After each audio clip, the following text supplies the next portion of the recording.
Hyvää myöhäistä iltapäivää ja tervetuloa Open Data Tampere Region Meetupiin, 4. sellaiseen, joka aiheena on tällä kertaa liikennedata. Jälleen kerran erittäin mielenkiintoinen ja ajankohtainen aihe meillä ja paljon porukkaa. Kiitokset teille, jotka olette tullut paikalle. Alkuun käydään vähän läpi avattuja datajoukkoja taas sitten viime tapaamisen.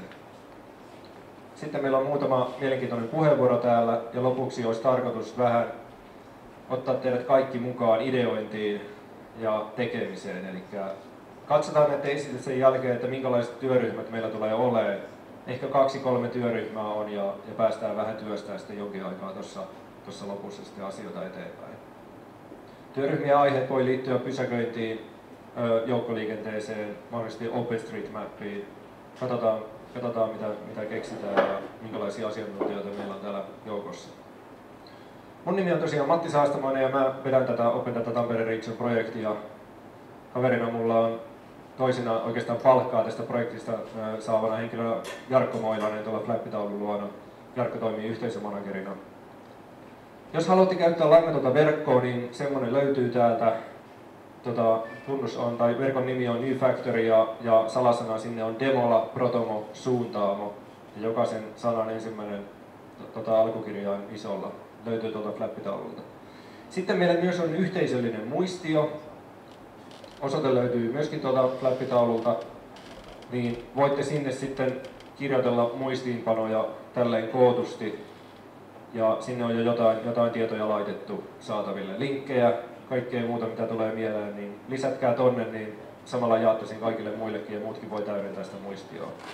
Linkit näihin muistioihin ja myöskin materiaaleihin, mitä täällä esitetään, niin tulee saataville projektin kotisivuille osoitteeseen hermia.fi/OpenDataTre. Eli täältä te pääsette katsoa myös noita edellisten tapahtumien materiaaleja ja näin. Siellä on linkit noihin muistioihin, mutta myöskin sitten PDFiin, mitä on jaettu. Projektin kotisivuilta myös löydätte linkin meidän postituslistalle. Kannattaa liittyä siihen. Sitä kautta saatte tietoa tapahtumista ja avatusta datasta. Samoin kannattaa seurata Twitterissä tai Facebookissa, jos käytätte näitä välineitä. Mutta sitten itse asiaan. Tässä on taas tänään tehty kaupungin tietohallinnon toimesta hikihatussa hommia ja avattu uutta dataa. Nämähän kaikki löytyy tuolta data.tampere.fi osoitteesta, josta voitte käydä katsomassa, että mitä on saatavilla. Sieltä voitte antaa myös palautetta, mitä haluatte, mitä dataa haluaisitte olevan saatavilla, mutta myöskin muuta kysymyksiä esimerkiksi sen datan käyttöön liittyen. Esimerkiksi jotkut rajapintaratkaisut ei välttämättä ole ihan itsestään selviä, kuinka niitä käytetään, niin pistäkää vaan kysymyksiä ja sitä kautta mekin tavallaan saadaan enemmän tietoa siitä, että mitkä on tavallaan niitä kompastuskohtia ja pystytään tarjoamaan sitten tietoa, jotta datan ja rajapintojen käyttö olisi mahdollisimman helppoa. Mitä tänään sitten on saatu auki, niin siellä on esimerkiksi Tampereen pysäköintimittarit, eli noi maksuautomaatit, saatu nyt paikkatietona, eli siellä on koordinaatit ja osoitetiedot ja itse asiassa mitäs muuta, Joonas, tietoa niissä olikaan saatavilla? Mittareissa on, se on vaikka mitä kyllä, että niin vähän merkistä lähtien. Joo. Kaiken näköistä. Ok. Mutta se on tosiaan vuodelle 2011 saakka, eli se on jossain määrin vanhentunutta tietoa. Tarkoitus on tänä vuonna päivittää tämä tieto ja pistää se myös saataville sitten sen jälkeen. Mutta se on siellä saatavilla. Sitten on erilaista paikkatietoa, Tampereen pylväitä, siltoja, liikennevalojen sijaintia ja näin edespäin. Käykää tutustumassa niihin ja jos tulee jotain kysymyksiä, niin joko täällä tai sitten tuolta web-sivujen kautta, niin pistäkää ihmeessä viestiä. Yksi sellainen mielenkiintoinen asia on myöskin viedä tavallaan paikkatietoa OpenStreetMapiin, eli tämmöiseen yhteisölliseen karttapalveluun, Esimerkiksi meille tuli kysymys, että voidaanko noita Tampereen kaupungin bussipysäkkejä lisätä OpenStreetMapiin. Vastattiin kysyjälle, että ilman muuta, että kunhan siellä vaan mainitaan sen datan alkuperäinen lähde, eli Tampereen kaupunki, niin se on vallan mainiota. Heti seuraavana päivänä OpenStreetMapista löytyy Tampereen bussipysäkit. Esimerkiksi Helsingin osalta löytyy sitten myös nuo pysäköintimittarit OpenStreetMapista. Se voisi olla yksi harjoitus, että laitetaan myös Tampereen mittarit sinne vapaaseen karttapalveluun. Onko meillä muuten yleisössä yhtään OpenStreetMap-asiantuntijaa, joka osaisi tehdä tämmöisiä harjoituksia tai neuvoa jopa muita siinä? Ja siinä olisi vaan rohkeasti, sillä jollain on kokemusta. Alright, katsotaan jos saadaan sellainen vielä paikalle. Semmoinen oli nimittäin ilmoittautunut tänne, mutta ei todella ole vielä paikalla. Oikeastaan se näistä alkupuheista, ellei mä nyt unohtanut mitään hirveän oleellista. Mä voisin oikeastaan nyt alkuun kutsua tuon Piiraisen Teron tänne lavalle sanoa pari sanaa. Tero tulee Tampereen yliopistolta ja ITS Factorysta, joten kerrot varmaan ainakin pari sanaa ITS Factorysta. Ole hyvä. Kiitos Matti. Tosiaan Tero Piirainen, Tampereen yliopisto ja vastaan ITS Factoryssa avoimen data- ja kehittäjäyhteistyöasioista. Ja ihan tähän alkuun muutama sana ITS Factorysta. Mä kerron tuolla tilaisuuden loppupuolella sitten parin Kelmon kanssa vähän tästä aiheesta. Mutta tosiaan meillä on muutaman julkisen puolen toimijoiden, liikennealan toimijoiden, liikenneviraston, Trafin, liikenne- ja viestintäministeriön sekä tietysti Tampereen kaupungin ja paikallisten toimijoiden kanssa tämmöinen ITS Factory-hanke, jossa julkisen puolen lisäksi on noin 20 alueen yritystä, jotka itse asiassa Suomessa sijoittuu aika mukavasti tähän Tampereen alueelle. Tämä on yhdenlainen hotspotti liikenneasioissa, varsinkin näissä älyliikenneasioissa, että mihin täällä on totuttu, täällä on noita joukkoliikennenäyttöjä, on mobiiliaplikaatioita, tämmöisiä juttuja, niin yllättävän moni niistä itse asiassa on Tampereella kehitetty, myös ne taustajärjestelmät ja algoritmin kehitystä tämmöistä, niin täällä tapahtuu. Ja tämän faktan pohjalta lähdettiin viime vuonna rakentaa ITS Factorya ja nimenomaan ajatuksella, että rakennetaan tällaista ekosysteemiä sekä julkisen puolen yritysten että, joka me tunnistettiin heti ensi alkuun yhdeksi vahvuudeksi tässä Tampereen alueella on tämä kehittäjäyhteisö, että ei suljeta ketään pois, vaan enemmän tällä avoimilla periaatteella lähdetään liikkeelle ja avoin data tietysti on yksi olennainen tekijä tässä. Ja siinä mielessä ollaan nyt liikkeelle ja yritetty tässä Matin ynnä muiden ihmisten avustuksella ja heidän kanssaan avata tätä dataa ja luoda mahdollisuuksia kehittää kivoja applikaatioita, itselle mukavia juttuja, mutta sitten jossain vaiheessa myös sille, että yritykset voi sitä napata ja lähteä kehittämään, parantaa niitä tuotteita jossain vaiheessa myös sille tasolle, että ne on myös muualle Suomeen siirrettävissä ja tietysti sitten ulkomaille jossain vaiheessa. Mutta tämmöistä systeemiä ollaan nyt Tampereella rakentamassa ja tuossa Myyryläisen Tero kaupungilta tulee kertoa ja Ali Lattunen Finnparkilta myöhemmin sitten omilta näkökulmilta näistä asioista. Toivon tosiaan, että tämän tilaisuuden jälkeen jokaisen päänuppiin ja jonkunnäköinen käsitys, että minkä näköisiä mahdollisuuksia tässä liikennedatan puolella on, mitä uusia avauksia tässä on ja jos mahdollista jotain sellaisia jaetaan ajatuksia myös näissä tiimeissä niin, että siitä tulee sellaisia siemeniä mahdollisesti niin kuin lähteä tiimit miettimään vähän niin kuin yhdessä, että minkälaisia juttuja voisi lähteä tekemään. Ensi alkuun ehkä pienestä, mutta sitten mahdollisesti kehitellä tässä vuosien varrella vähän pidemmälle myös. Sellainen ajatus tähän alkuun. Jatketaanko suoraan tuonne pysäköintipuolelle? Eli Ali voisi kertoa tuolta pysäköinnin maailmasta.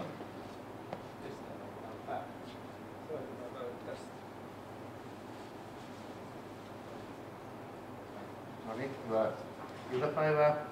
nimi on Ali Lattunen ja Finnpark on tämmöinen tamperelainen pysäköinnin moniosaajayritys.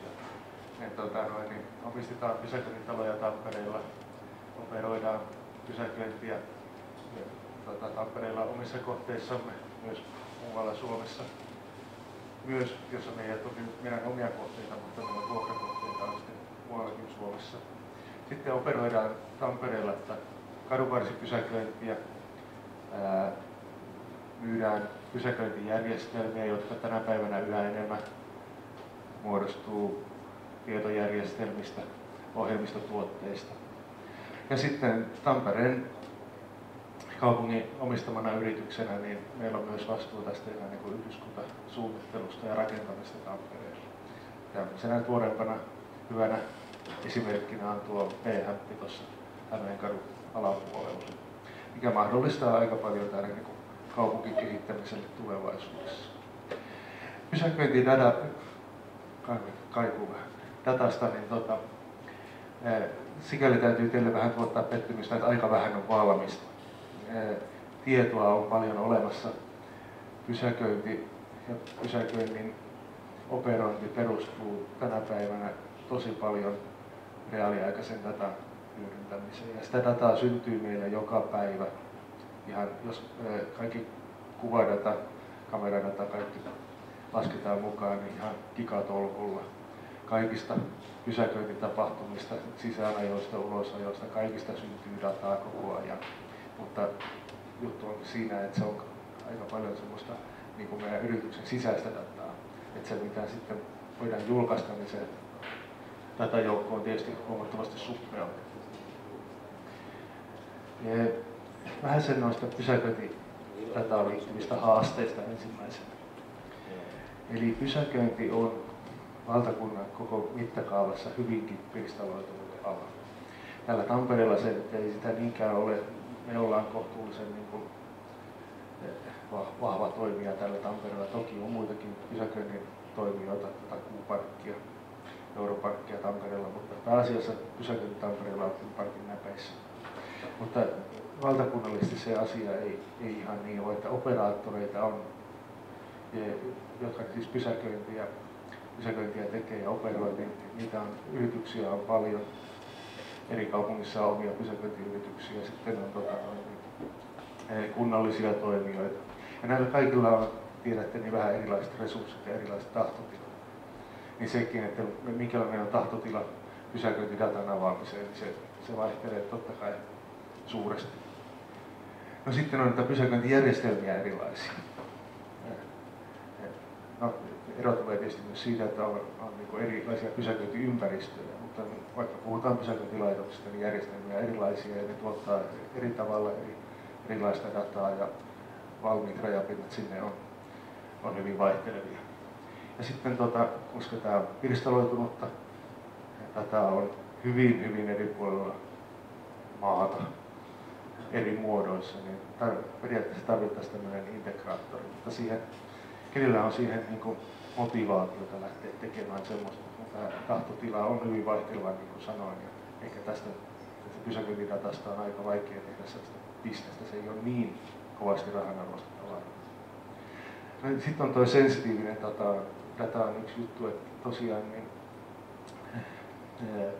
osa siitä datasta on niin bisneskriittistä, että sitä ei haluta tietenkään luovuttaa. Semmoinenkin, joka mä ymmärrän hyvin, että kiinnostaa myös muita kovasti. Ja sitten tuo, että ei ole ihan niin kuin vakiintunutta standardia pysäköintidatan esittämiseen. Että me mielellään käytettäisiin standardia esitystapaa.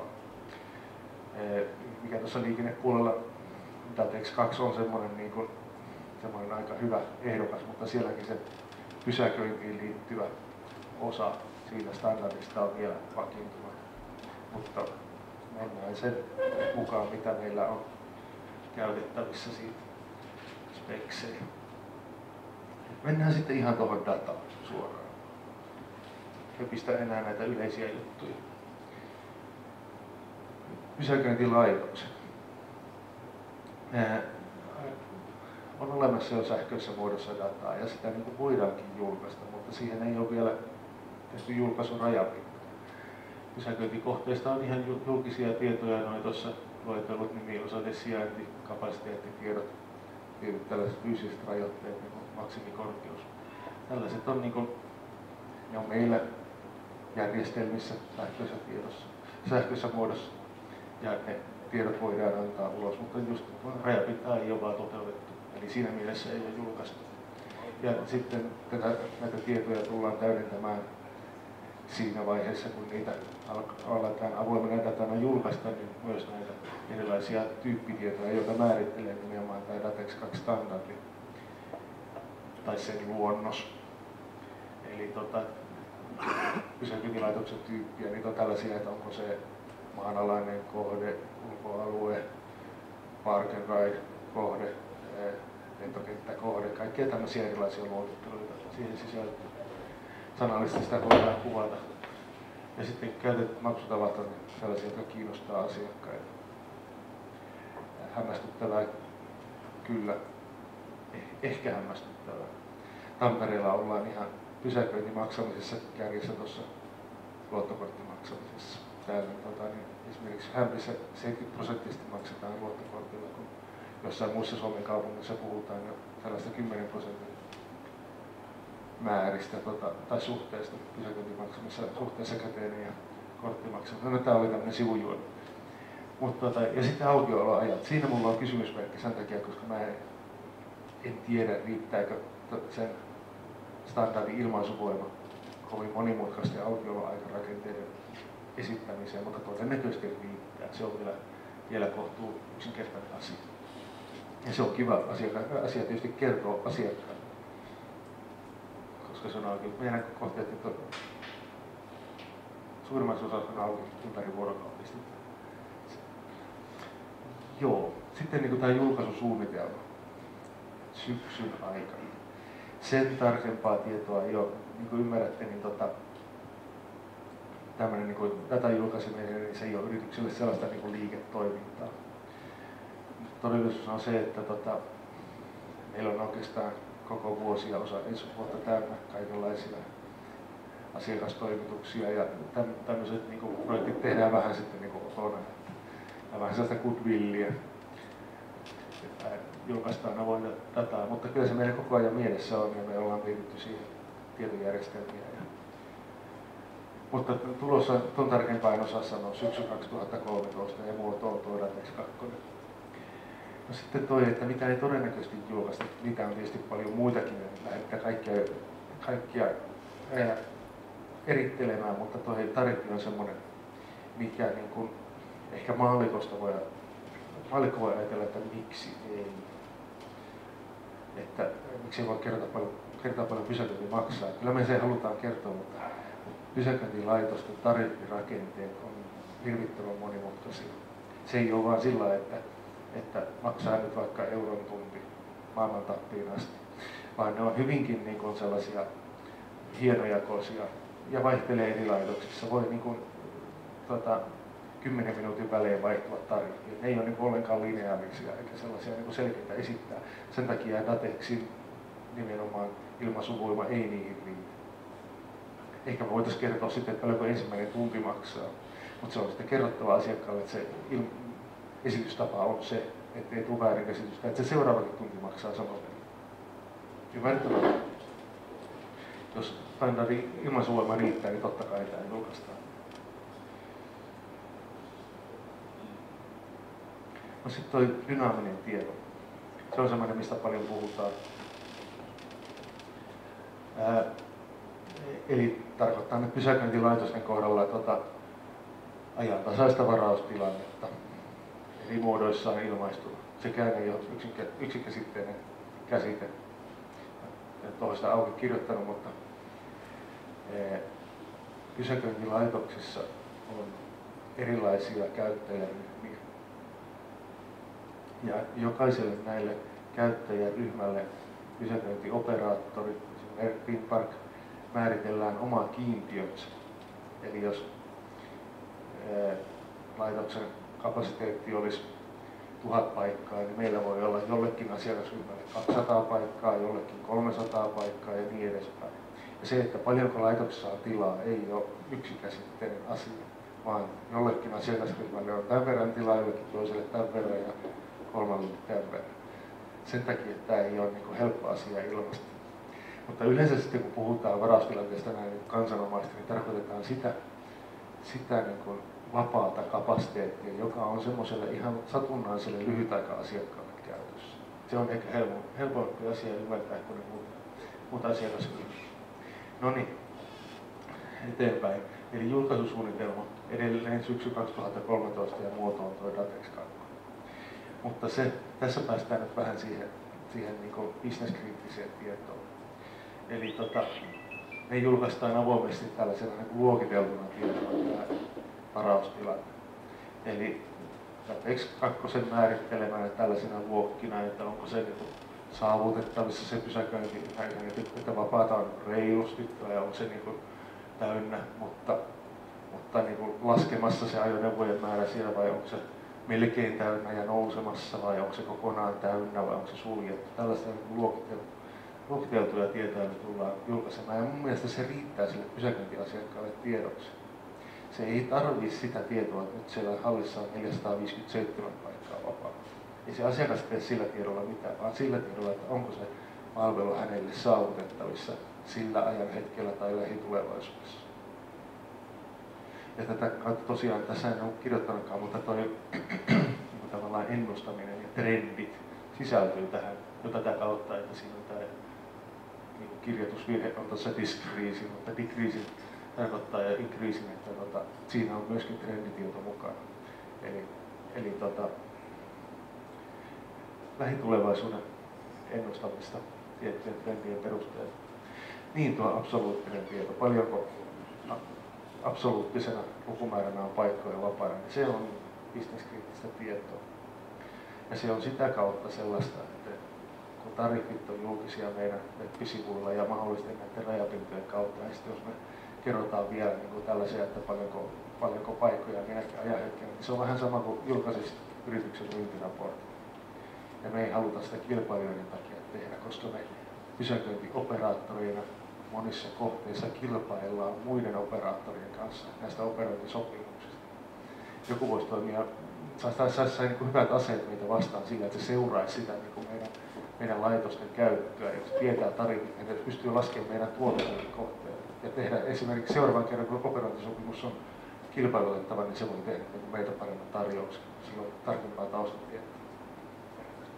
Nämä on ihan, joo.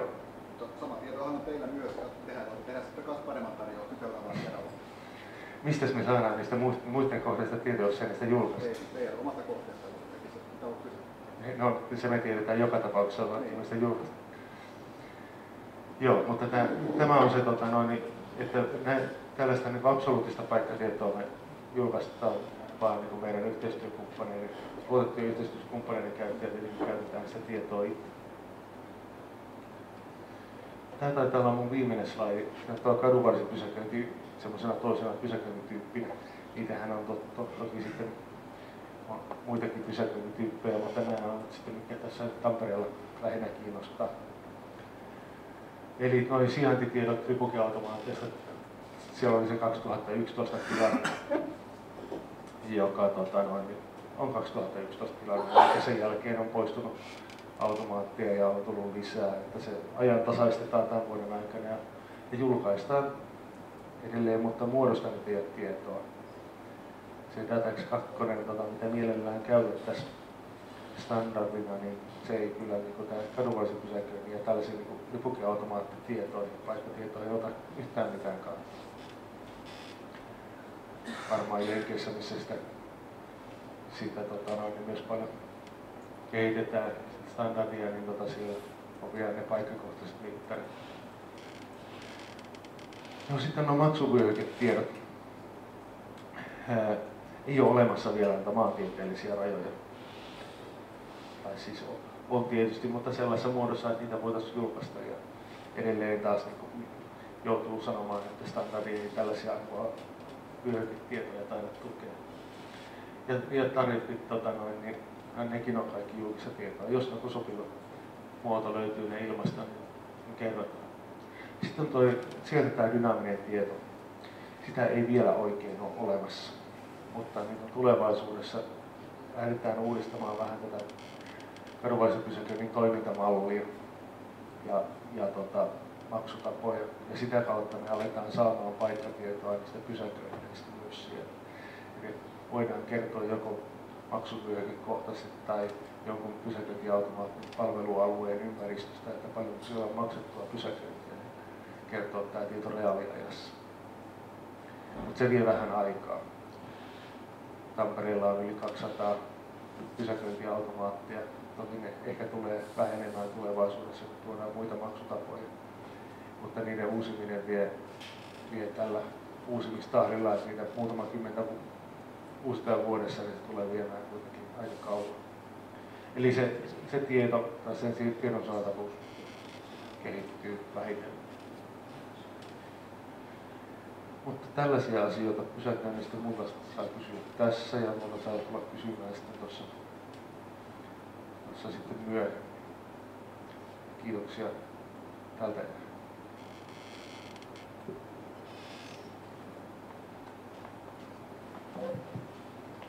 Kiitoksia Oli. Onko kysymyksiä? Siinä. Nousi kyllä, jos ei äsken yritti kysyä. Se dynaamisen datan päivitystiheys. Minkä dynaamisen datan? Eikö sen pysäköintilaitosten? Joo, no se me voidaan itse määritellä, mutta tällä hetkellä se päivitystiheys on luokkaa jotain pari minuuttia. Riittää varmasti. Semmoinen kommentti, kun sanoit, että toi on vähän niin kuin tämmöistä hyvän tekeväisyyttä, kun te julkaisette dataa, mutta niin käytännössähän siitä voi syntyä bisnestä, joka sitten taas ne bisneskumppanit haluaa tehdä Finnparkin kanssa yhteistyötä ja silloin se ei olekaan enää yhteistyötä. Niin... Joo. Kyllähän tämmöisiä voi niin mistä tahansa kuviosta ajatella, että en mä pidä tätä ollenkaan pahana asiana, vaan se, että tämä nyt ei ole meidän ydinbisnestä. Kaikista niin kanssakäymistä, kun pystyy ajan myötä syntymään yhteistyökuvioita ja bisnestä. Tämä ei ole nyt niin semmoinen, tämä ei ole ydinbisnestä. Joo, oikeastaan vähän tuohonkin viitaten oli, miten Finnpark tai sä henkilökohtaisesti näet, että mitä hyötyä tavallaan Finnparkille voisi olla siitä, että dataa avataan? Minkälaisia tavallaan villejä innovaatioita, tai ei edes niin villejä innovaatioita, niin voisi ehkä syntyä? Teidän etuhan totta kai on se, että pysäköintitalot löydetään paremmin esimerkiksi. Se on ihan totta. Joo, siis tällä hetkellähän, niin kuin nähdään tuolla katuverkossa, niin tämä pysäköintilaitosten opastus on vielä kohtuullisen heikoissa kantimissa. Meillä on ollut Tampereella käytössä tämmöinen dynaaminen opastusjärjestelmä, joka kertoo sitten vielä, että paljon siellä on paikkoja vapaana ja muuta, mutta se on niin kuin, outdated systeemi ollut jo pitkään. Ja, mutta tänä kesänä alkaa sitten uuden järjestelmän rakentaminen. Eli pysäköintitalojen löydettävyys, juuri niitä, että missä niiden sisärajot on. Tällainen on ihan tärkeää tietoa, että jos se pystytään kertomaan asiakkaalle, niin aina paremmin löytää meidän talous paremmin. Se on tosiaan yksi hyöty. Ja sitten semmoinen ihan niin kuin tietoisuus, tunnettuus, semmoinen asia varmasti edistyy tämän kautta. Jos ei yleisöllä ole, no siellä on yksi. Mä ajattelin, että tämä on detaili kysymys, mutta kuinka paljon pysäköintilaitoksia on teillä sellaisia, joissa on useampi sisäänkäynti? En mä nyt äkkiä lähde. Ei niitä nyt kuitenkaan montaa ole vielä. Se on sitten kun lähtee rakentumaan toi, kun hämpi ensimmäisenä vaiheena tuo maanalainen pysäköintilaitosverkosto, niin siellähän niitä sitten on, tulee olemaan. Eli tavallaan se löydettävyys, että onko siinä jotain sellaista, että mistä kautta sinne mennään tai mistä kannattaa mennä milloinkin. Joo. Tuo on totta kai tärkeä tieto. Kaikki tämä ei ole tämän niin avoimen datan varassa. Teille tuoteehdotus. Tehkää semmoinen tuote, että sä voit niin applikaatiolla etukäteen varata paikan. Joo, meidän ennakkovaraus on, niin se on oikeastaan jo käytössä. Sitä ei ole vielä niin kovasti rummuutettu, mutta käykää katsoa ennakkovaraus.finpark.fi on niin palvelu. Sieltä te ette voi sitä loppuun asti tehdä vielä, mutta se on niin varmaan heinä-elokuussa tuossa noin, niin kerrotaan enemmän julkisesti siitä.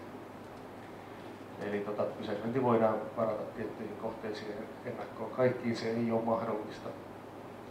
Ja syy on se, että jos meillä on ruuhkainen kohde, niin kuin monet meidän kohteista on tiettyinä aikoina, silloin tekisi mieli varata pysäköinti sinne ennakkoon, mutta jos pysäköintilaitoksen rakenne on sellainen vanhanaikainen siinä mielessä, että sinne on just niin kuin yksi sisäänpääsy, niin ei se ennakkovaraus auta mitään, jos sulla on muita siinä edessä jonossa ottamassa sisäänpääsyä, mutta Hämpissä se esimerkiksi onnistuu, koska siellä on etuisuuskaista sisäänajossa ennakkovaraus- ja sopimusasiakkaille. Silloin se pystytään tekemään. Ja sitten, toki tämä meidän ennakkovaraus ei ole mobiilissa vielä, mutta me ei sitä itse sinne lähde tekemäänkään. Eikä, tässä jollain aikavälillä, kenties syksyllä, ensi vuoden alussa, niin tullaan Tampereellekin avaamaan tämä pysäköintimaksaminen myös noille mobiilimaksupalvelun tarjoajille. Ja niillä on sitten omat applikaationsa. Ja tullaan sitten tarjoamaan sitä ennakkorajauksen rajapintaa heille. Sitten se hoituu samoilla applikaatioilla pysäköinnin maksaminen ja ennakkovaraukset ja myöskin tämä informaatio ja löydettävyys paranee sitä kautta. Vielä voisin kysyä noista maksuvyöhykkeistä. Sillä tarkoitetaan siis kadunvarsipysäköinnin. Sillä tarkoitetaan näitä Tampereen kaupungin määrittelemiä kadunvarsipysäköinnin maksuvyöhykkeitä, joita on 3 kappaletta, eli siinä ydinkeskustassa Kauleen ja siitä sitten ulospäin edullisempia vyöhykkeitä renkaina ympärillä. Tätä tietoa on myös näissä meidän tapahtumissa niin pyydetty ja kysytty paljon, että se on nyt saatavilla vaan niin suurin piirtein JPEG-kuvana kaupungin sivuilla. Joo. Ja silleen, siis se on Finnparkin takana. Ei se, mutta se on vain tässä nyt yhtenä kadunvarsipysäköinnin tietotyyppinä. Oikeastaan varmaan se paremmin se vastuu siitä on Tampereen kaupungin julkaisemisen suhteen. Hyvä, kiitoksia Ali. Sitten seuraavaksi päästään toinen Tero lavalle, Tero Myyryläinen Tampereen kaupungin joukkoliikenteestä. Alright, ole hyvä.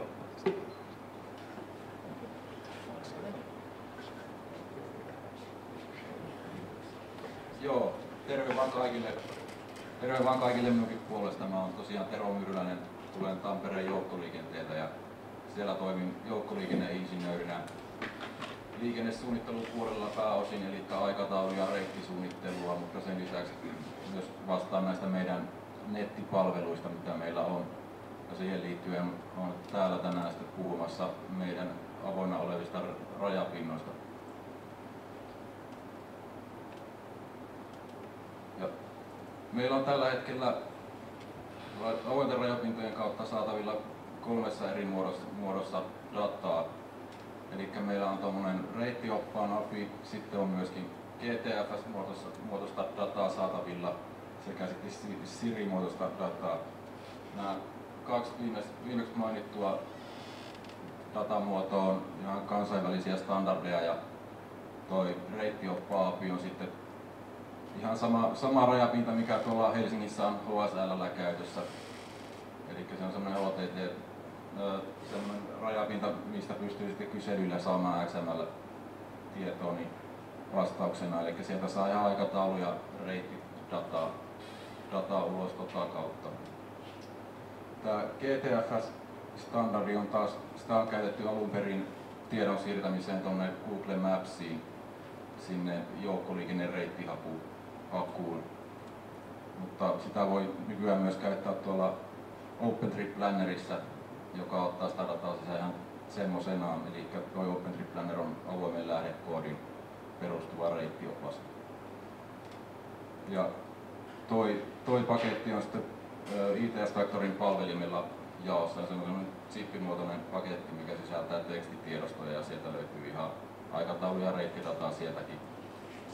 Ja sitten on vielä tämä Siri-standardi, joka on käytössä Euroopassa joissain maissa sekä Yhdysvalloissa on myös tietyissä kaupungeissa käytössä. Tällä hetkellä meillä on saatavilla staattista tietoa sitä kautta, eli ihan samaa tietoa käytännössä mitä noista muistakin, eli APIsta ja GTF:stä on saatavilla, mutta vähän eri muodossa.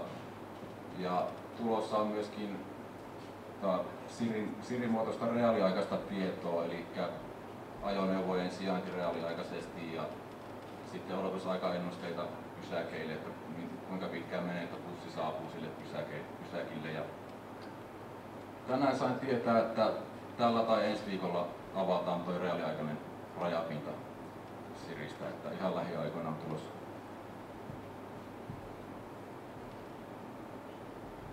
Joo, jos katsotaan vähän tarkemmin sitten näitä eri rajapintoja, niin tuohon mä nyt laitoin osoitteen, mistä löytyy tuo reittioppaa-api. Sieltä saa käytännössä kaikki nuo samat tiedot ulos, mitä tuossa reittioppaassakin on netissä saatavilla. Eli sieltä löytyy kaikki pysäkkikoordinaatit, pysäkki-ID, pysäkkien nimet, linjareitit, aikataulut ja niin edelleen, ja reititykset ja geokoodautietojakin sieltä löytyy. Ja tämä rajapinnan käyttö vaatii tunnukset sinne, että sinne pitää kirjautua sisään, että pystyy käyttämään.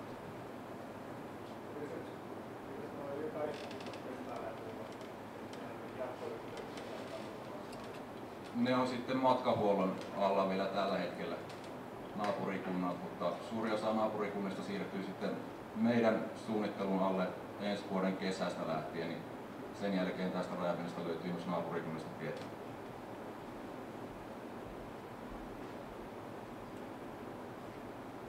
Sitten GTFS-data, se tosiaan koostuu tekstitiedostoista, joissa on sitten tietoa.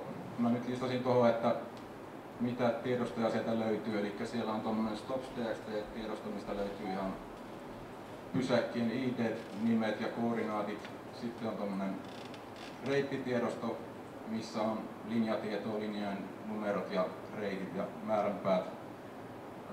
Sitten on tuo TRIPS-tiedosto, missä on kerrottu annettu jokaiselle eri lähdölle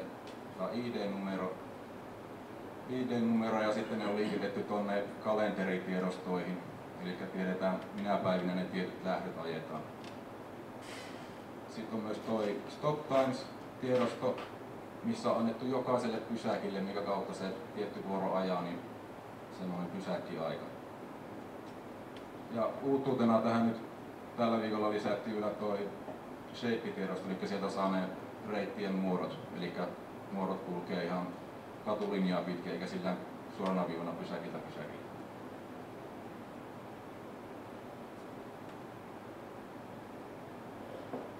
Ja Siri-rajapinnosta meillä on nyt keväällä avattiin staattinen tieto, eli sieltäkin saa kyselyllä ihan samaa aikatauludataa vähän eri muodoissa kuin noista APIsta ja GTFS:stäkin.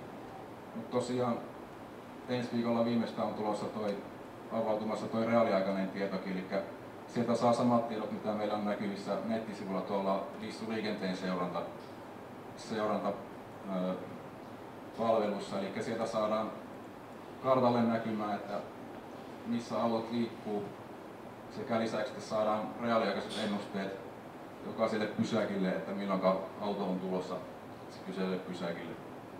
Ja lisäksi vielä sitten häiriötiedot, mitä me syötetään tuonne meidän infojärjestelmään, niin ne saa irti sieltä järjestelmän kautta. Miten noin pyhäpäivät, mitä toivoisi satunnaisesti ja muuta, että ei normisuutta tai pyhäpäivät, saako sitä tietoa mistään, mitä se on? No ainakin tuolla GTFS-datassa se on mukana se tieto siellä kalenteritiedostoissa, että sieltä pääsee niin erikoispäiviin käsiksi, eli erikoispyhiä meillä on jonkun verran, sitten on tietysti noin juhannuksen ajan erikoisliikenteet ja jouluajan erikoisliikenteet. Ja siinä reittioppaa-apissa ne käytännössä niin kuin automaattisesti päivittyy ne aikataulut oikeiksi tietylle päivämäärälle. Mitä nuo häiriöviestit on ja miten usein niitä esiintyy? Onko se niin, että joku bussi on jonnekin Lukomäkeen jäänyt jumiin tai näin? No suuri osa niistä on semmosia, että bussi joutuu poikkeusreitille, joku linja joutuu poikkeusreitille tai joku katu, minkä kautta se linja kulkee, niin se joudutaan katkaisemaan ja sen takia sitten joudutaan poikkeusreitille. Me syötetään sitten tietoa tuonne meidän infojärjestelmään, että että nyt on linja poikkeusreitillä, että se kulkee vähän eri reittiä kuin normaalisti. Jolloin se tieto menee tuonne pysäkkinäytöille ja myöskin sinne bussien matkustamonäytöille sekä nettiin menee. Ja tätä kautta siis jatkossa saa senkin tiedon rajapinnan kautta ulos. Lisäksi me laitetaan sinne jotain tiedotteita, esimerkiksi kun aikataulukausi vaihtuu, niin vähän ennen laitetaan tiedotteita ja muuta tuommoista.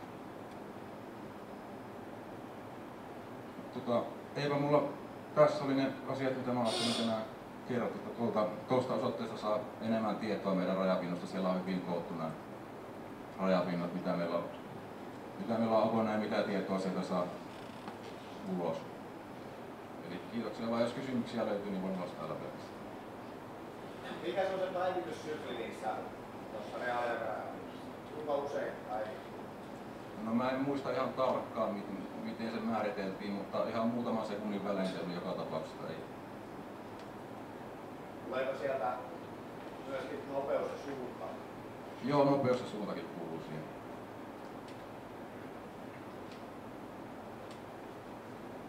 Onko teillä tietoa liikennetiheydestä, siis matkustajamääristä eri aikoina?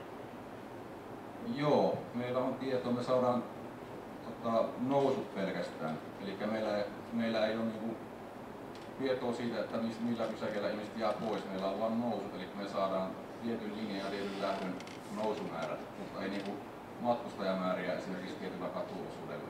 Se on vähän hankalaa.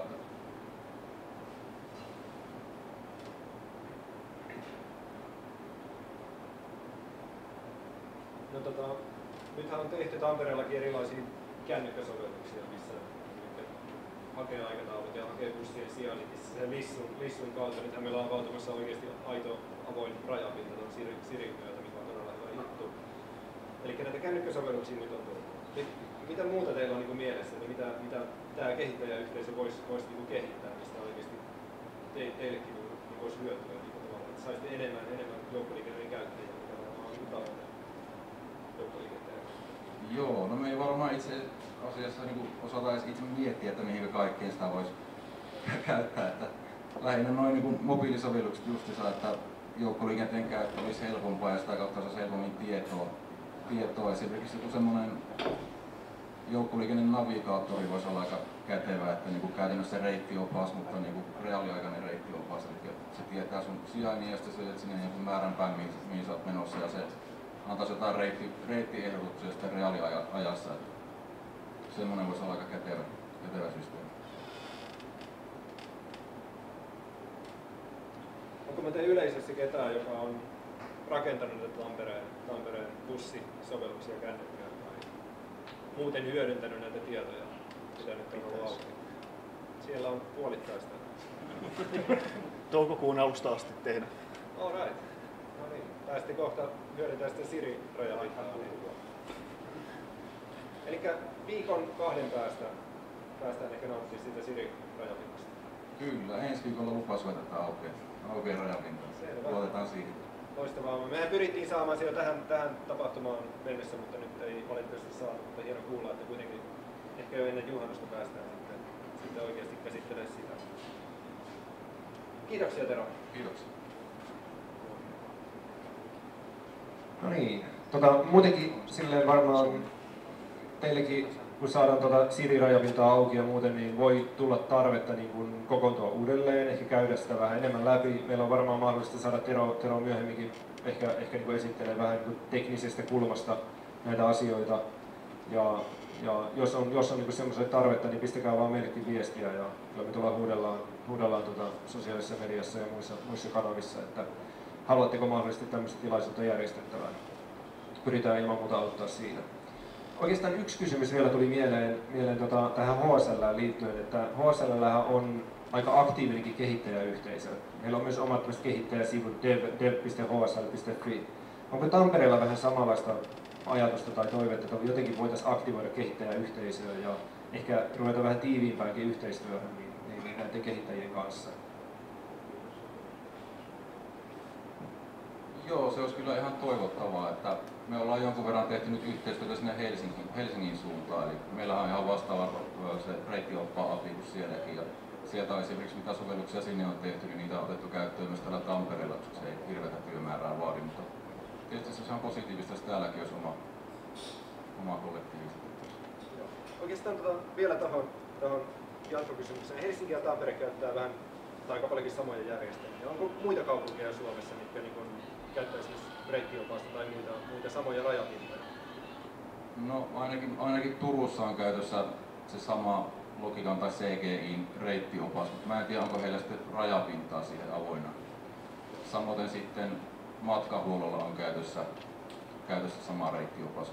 Heillä ei ole ainakaan rajapintaa avoinna. Se on huomattu. Naapurikuntien suhteen. Loistava homma, että siihenkin tulossa ratkaisu tässä. Onko Terolla tietoa tästä ensi vuoden mullistuksesta? Katsotaan. Selvä. Seuraavaksi lauteille tulee Piiraisen Tero.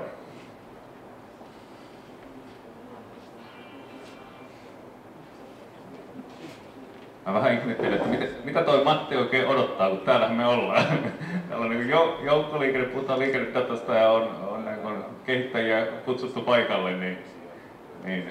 Sanotaan näin, että on ollut siellä Helsingin vastaavissa tapahtumissa ja ei Tampereen kehittäjäyhteisö ollenkaan jää Helsingin jälkeen kakkosessa. Että ollaan kyllä ihan vähintään yhtä aktiivisia näillä rintamilla ja itse asiassa jos puhutaan tuosta avoimesta datasta, niin kun täällä puhutaan Siristä ja GTF:stä ja näin edelleen, se tuntuu niin helpolta ja yksinkertaiselta, mutta itse asiassa maailmalla ei ole kauhean montaa kaupunkia, jossa näinkään hyvää joukkoliikennedataa on saatavana kuin Tampereella jo nyt. Puhumattakaan sitten, jos haluaa yhdistää sitä, joka monta kertaa tulee vastaan esimerkiksi paikkatietoon, karttadataan, ne on kaikki avoimena, säädatat avautu, oliko aikaisemmin tällä viikolla vai viime viikolla,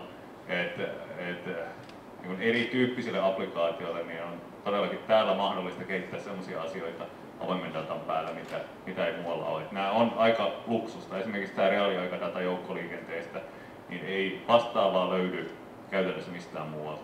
Ja siellä, jos me täällä saadaan 2 sekunnin, 3 sekunnin tarkkuudella, niin useimmissa muissa paikoissa niin se on minuutti, 2 minuuttia, 5 minuuttia parhaimmillaan.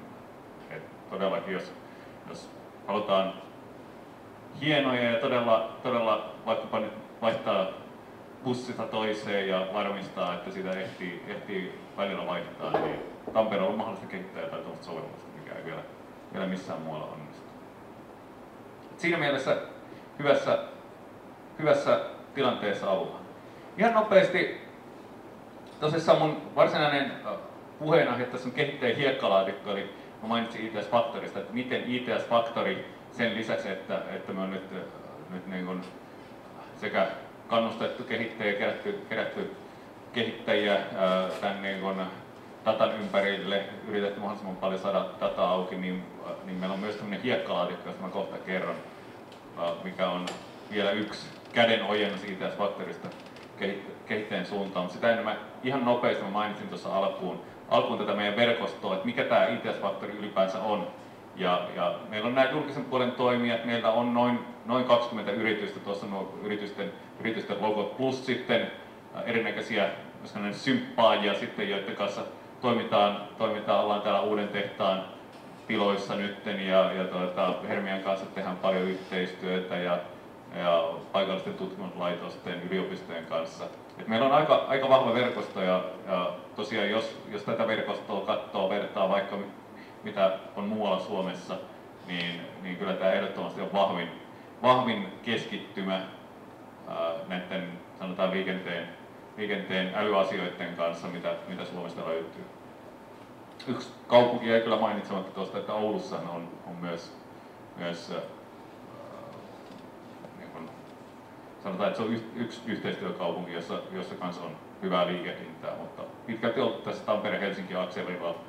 Varmaan pitää ihan lähiaikoina tehdä sellaista kaupunkikierrosta vähän muiden kanssa, että saadaan he siihen mukaan, ei ainoastaan ympäristökunnat, mutta sitten myös kaupunkien välillä kun liikutaan. Eli kun nyt puhutaan datasta, niin me on tässä ITS Factorissa otettu vähän tämmöinen niin sanottu välitoimijan rooli.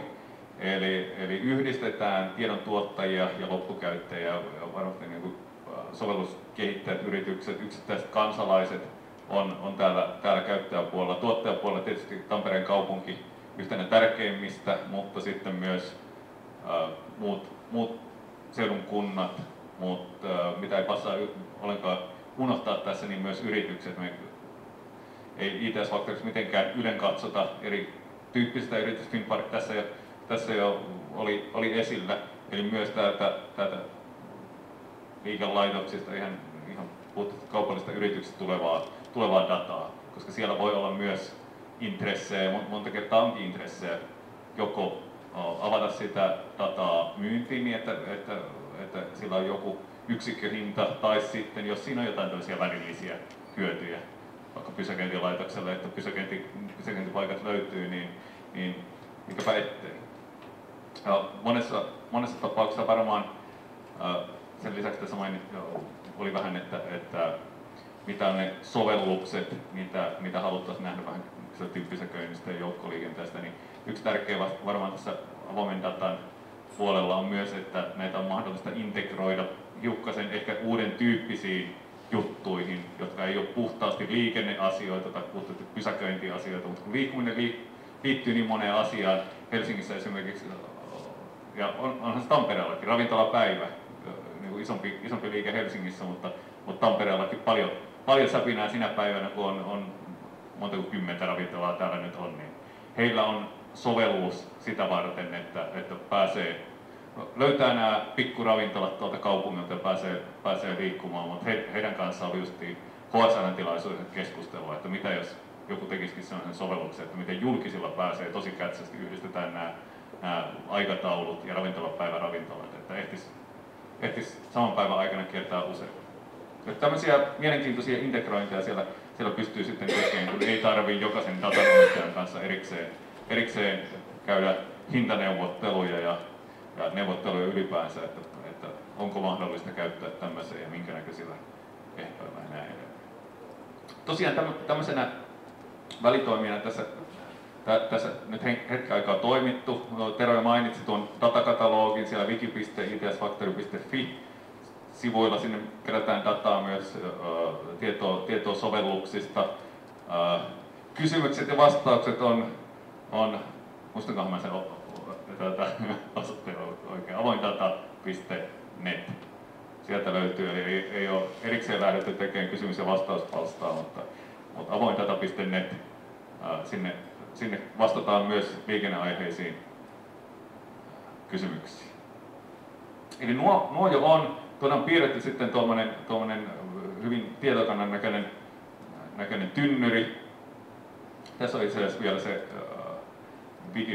wiki.itsfactory.fi, eli täältä löytyy informaatiota eri rajapinnoista ja sovelluksista. Mutta tässä on sitten tämän hiekkalaatikon speksi, joka tynnyrinä oli siellä edellisellä sivulla, eli nyt näkyy kyllä se melkein taitaa tuossa näkyä. Eli me on niin ITS Factorissa tunnistettu, että meillä on sekä näitä julkisia datalähteitä, että on sitten erinäköisiä yksityisiä datalähteitä.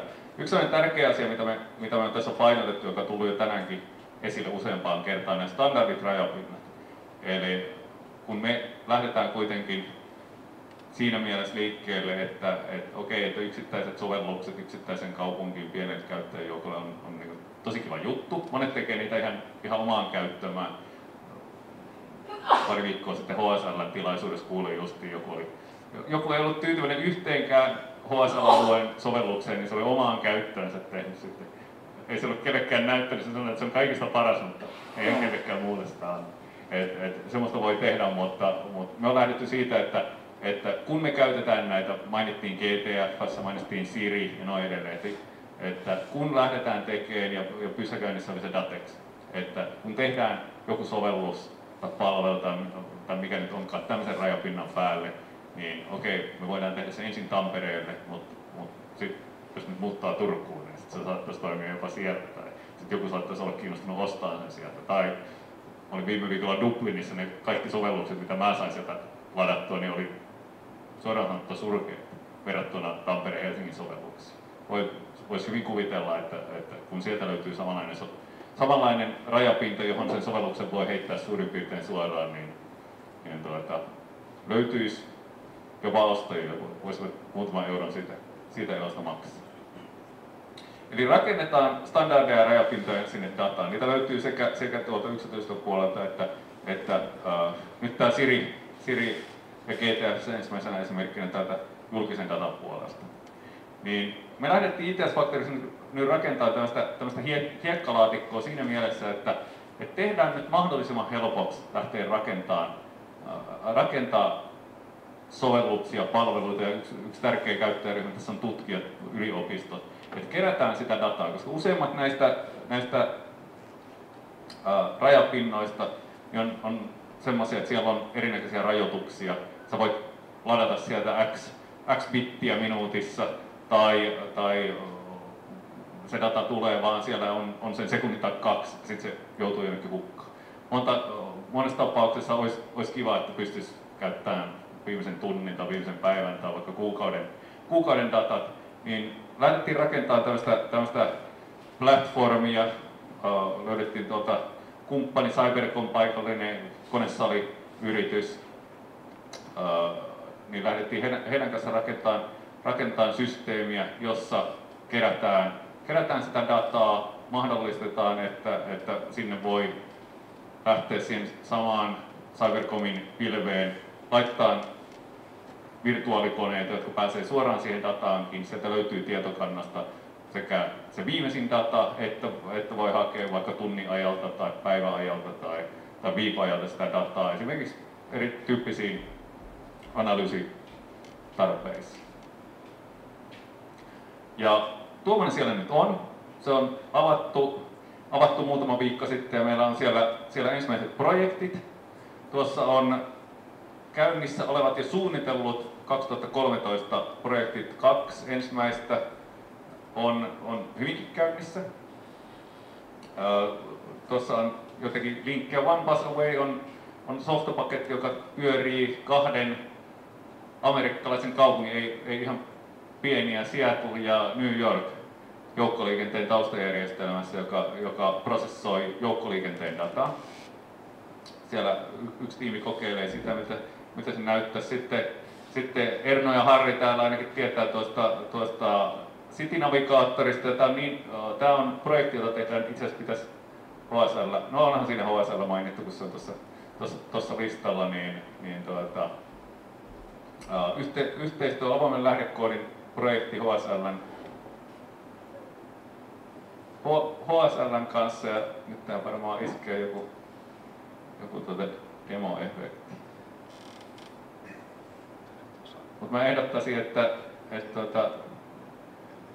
Erno ja Harri nyt vois viimeistään sitten, no niin just.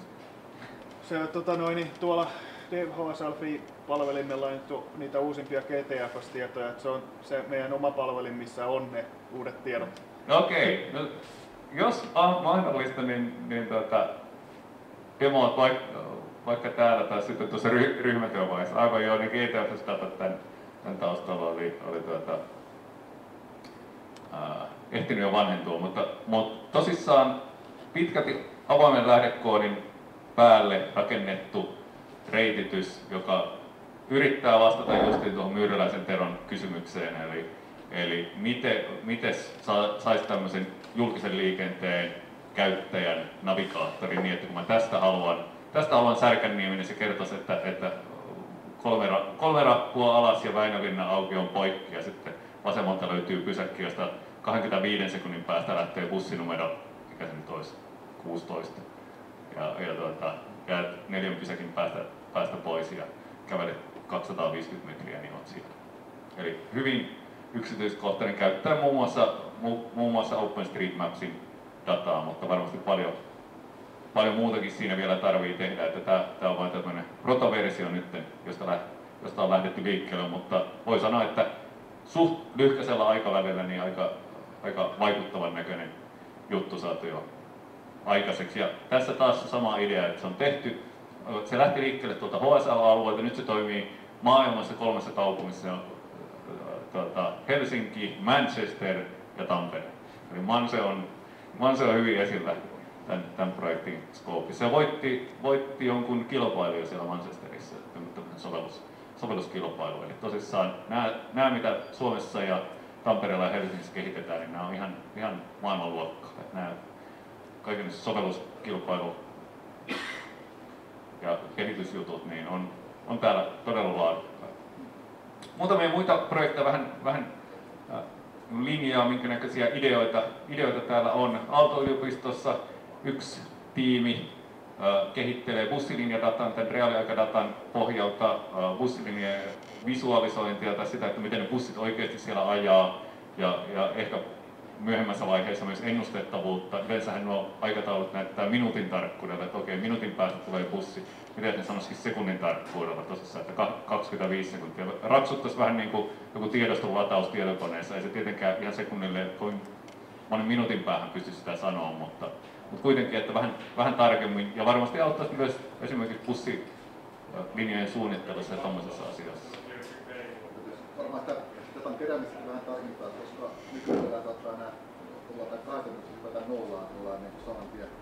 Tai on 2 minuuttia arvioitu aika vielä pysäköitä. Joo, ei ne ole täydellisiä tällä hetkellä. Kyllä mäkin aina testaan tuossa Hämeenkadulla, että niin näyttää mitäkin. Joskus siellä on tosissaan tommosia. Maailma ei ole vielä valmis tässä suhteessa. Sitten liikennevalojen sensoreiden data-analyysi. Tuossa jossain vaiheessa mainittiin, että liikennevaloistakin saa dataa, siellä on paljon sensoreita, sieltä pystytään kerään dataa. Sitten kiinteistöhakuihin on ollut jonkun verran tarvetta, että pystyisi ilmoittamaan vähän paremmin liikenneyhteydet. Nykyään siellä on vähän, että päiväkoti 500 metriä ja bussipysäkki 700 metriä ja näin edelleen. Mutta mitä jos se kerrotaan kiinteistövälityspalvelulle, että olen töissä tuolla ja vaimoni on tuolla ja lapset tykkäisi käydä tuolla koulua, millä alueella mun kannattaisi asua. Tuollaisiakin hakuja pystyisi tekemään.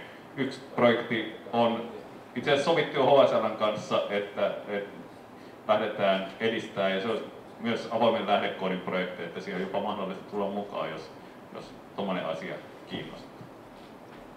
Sitten kelitiedot Tampereen kaduilla. Tampereella on noita sääasemia myös katuverkossa, eikä pelkästään tuolla isommilla teillä. Tämmöinen projekti on mahdollisesti sinne tulossa, eli keräisi säädataa näistä muutamista sääasemista. Jarkko ainakin idea, minnekähän se Jarkko meni. Tästä liikenne, melu ja saaste siellä.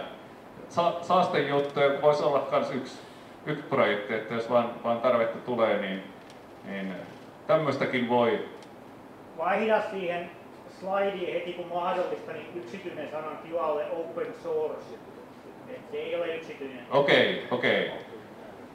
Open source, ilman muuta. Sitä mä ehkä ajattelin, mutta en keksinyt, että mikä instanssi tämä nyt olisi, niin laitoin tämmöisen.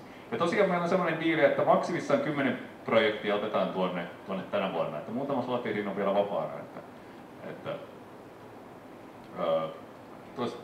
Se taisi olla viimeinen sivu, mitä mä kyselin. Eli virtuaalikoneita sinne pystytetään, saa suoraan tietokanta-accessia noihin datoihin, joita sinne kerättyy joukkoliikenteen dataan, jossain vaiheessa siihen liikennevalodataan, vastaaviin datasetteihin. Sitten vaan samanlaiset speksit kuin jonnekin Amazonille, että paljonko tarvii muistia ja levyä ja jotain yhteystietoja. Niin tuommoisella melkein pääsee liikkeelle. Et pitäkää mielessä, jos lähtee joku projekti oikein rullaamaan, niin tänä vuonna on tuommoinen mahdollista. Ajatuksena on, että haetaan myös jatkoa tällä, ettei se tähän lopu, mutta tämmöinen pilottivaihe on nyt tällä hetkellä menossa. Jeps. Sitten pyytäisin isäntiä kertomaan seuraavat vaiheet. Kysymyksiä vielä aiheesta?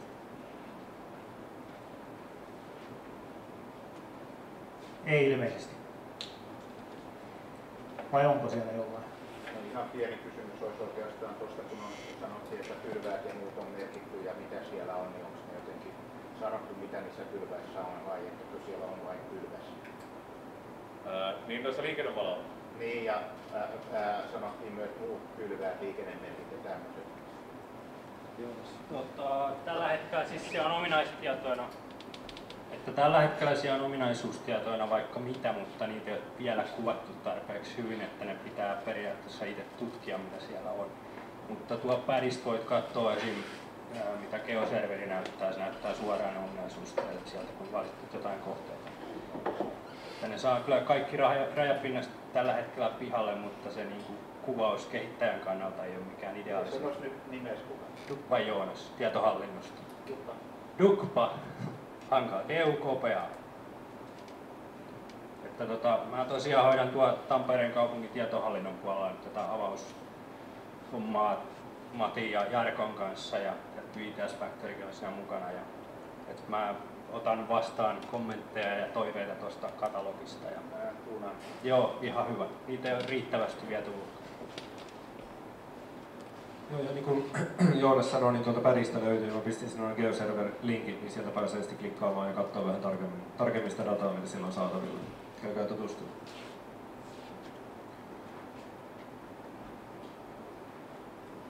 Joo, eli sitten itse tekemiseen. Dynaaminen ryhmämuodostus, mä haluan tietää, ketä täällä kiinnostaa.